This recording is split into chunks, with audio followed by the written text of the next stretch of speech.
Hello everyone, and welcome back to my channel. So today's video is going to be different for sure, as I'm going to be telling you how I make my YouTube shorts, and how I started making them, essentially. So I might as well get started. I'm going to split my video into different categories: how and why I started making shorts, the materials, as they are important, and finally, the uploading process to YouTube. I don't intend for this video to be very long, 10 minutes maximum, but we'll see. First of all, I wanted to briefly talk about why I started uploading. Way back in 2024, I was consistently uploading gameplay videos from my phone, and I was getting some hits. However, I had this idea to upload this scratch picture from Dr. Robotnik's Mean Bean Machine and the cartoon respectively.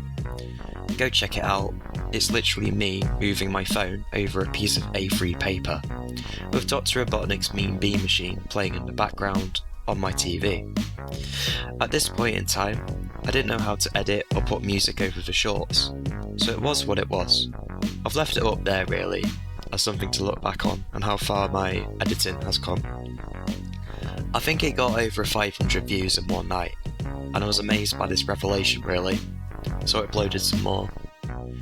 These included Dr. Peabody the dog and that poor fox from Mary Poppins. I had these drawings already to hand, so I could just upload them. These were received quite well, so the rest is history. For the second category, I like to talk about my materials. I tend to go to my local B&M shop here in England. If you've never been to a B&M, it's essentially a huge shop with anything from Sillet Bang, Grime and Lime to Wagon Wheels. But if you are from the UK, you'll be familiar with this shop. Hopefully. Anyway, I tend to buy a pack of Sharpies, which have basic colours that I need, usually averaging around a tenner, as I'm a cheapskate. I don't actually pay for Sharpies more than a tenner. I usually get cheap rubbers, pencil sharpeners. The pencils come to like £1 for a 10 for a pack, but they do the job. I also like zebra pens, but I don't know which ones that I actually use. I just like them as they're good quality to get all the fine lines in. I enjoy drawing on A3 paper as I can get in all the small details on the paper, giving me more space, if that makes sense. Also, adding pencil shading to the Sharpie is really nice. The final material that I use is my art pad, which cost me about £3 for about, 20 something sheets? I don't know. Last time I went in, it was labelled at £3. I got to the counter and the lady at the counter said, it was £1. And I said, are you sure?